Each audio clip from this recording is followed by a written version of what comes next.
Hoje eu vou ensinar para vocês um aplicativo que ele é do Minecraft.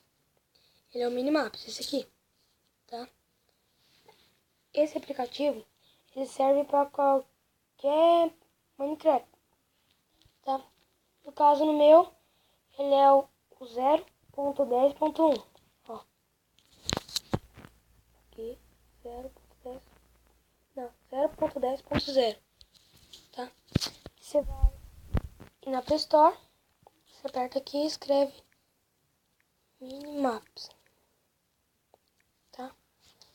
Ele vai aparecer, ele é o primeiro aqui. Eu já instalei, né? E aperta em abrir. Vai ter 3 opções. Você aperta na primeira. Tá, e quando ele entra aqui, ele tem um monte de opções para você entrar, tipo, no que você mais gosta, assim, de aventura, modo survival. Aqui tem montanha-russa também, tá?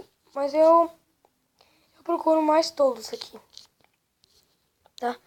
Daí eu vou aqui, ó. Esse aqui, Boeing 747. Você vai apertar instalar. Tá, ó. Já rapidinho. Tá aqui, tá instalando. E quando ele instala, você vai apertar em jogar. Tá? Você vai aqui sempre. Aperta nele. Você tá dentro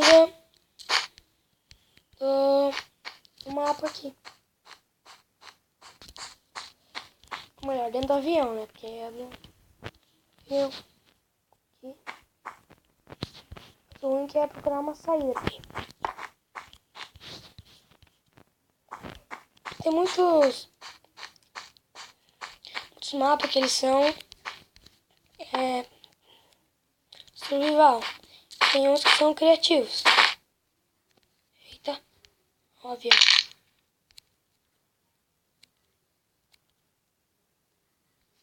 Tá. Daí, esse aqui é criativo. Tá bom, galera. Aí você entra no... Você já nasce dentro do mapa. Claro, né? Vai nascer fora. Daí, agora eu tô em cima do avião. Aqui você encontra um monte de bicho.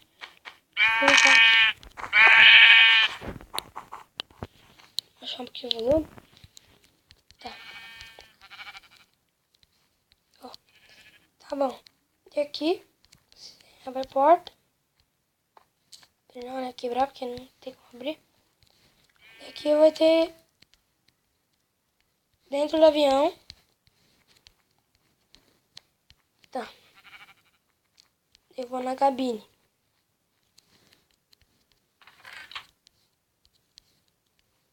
Aqui.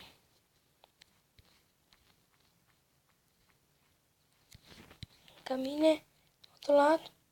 Então tá, galera. Falou. Deixa o seu inscrito aí. Tá? Falou, galera. Até o próximo vídeo.